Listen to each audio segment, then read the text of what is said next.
Okay, another conversation we need to start having is about this guy over here. Bret, the old grumpy fat Hart. The biggest grumpy fat that there ever is, there ever was, and there will ever be. At some point in time, as a wrestling fan, I felt so bad for Bret Hart. I understood his struggles that he went through with Vince McMahon and the screw job, and with obviously Bill Goldberg ending his career. I understood his frustration when he vented it to the world to understand that this man cost him his career. But now, he also doesn't respect Triple H and calls him a phony. For years now, Triple H has been called a phony and been called the fact that he basically slept his way to the top. There's a bit of truth to that. But if his plan was to sleep his way to the top, why would he then have kids with Stephanie McMahon? Why would he then grow his family? Why would he give love, time, energy to this family that he still has till this day?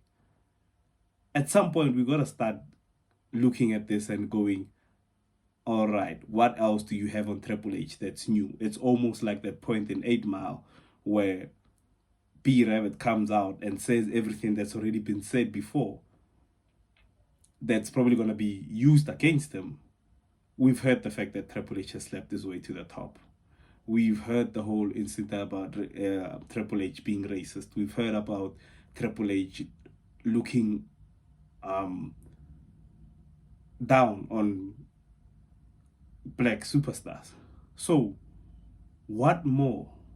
And if he's such a phony, why did Bret Hart even accept the Hall of Fame induction that was done by Triple H? Yes, he pulled the faces. Yes, he pulled the whole, oh yeah, this guy, when he was obviously receiving a handshake from Triple H. So why did you accept it? Why didn't you just say to Triple H, you know what, you're a phony. I don't want to be inducted into the Hall of Fame while you're in your era.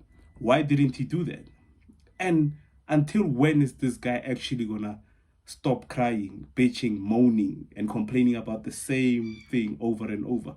Why doesn't Bret Hart invest his energy that he puts into saying bad things about the WWE and all its cooperatives into actually building superstars? Why doesn't he go into sports centers? Why doesn't he go to development sites and build a superstar which he feels is actually worthy of his time? All we're getting is this. Honestly, yeah, like I said, I'm back outside. Let's talk more wrestling. A lot of things to catch up on. And it just seems like every time the WWE acquires a new partnership with ESPN, things just go down into the toilets. But yeah, tune in. I'm gonna keep posting more videos, obviously more interactions, and I'll post the whole episode. Thank you so much for the love. Thank you so much for the interactions, for the follows. Like, hit the subscription, hit the like button, hit the share button, hit the notification bell. And if you're on all social media platforms, don't forget to follow. Let's interact. And it's always, as always, it's peace. Simon Says Wrestling. Let's talk more wrestling.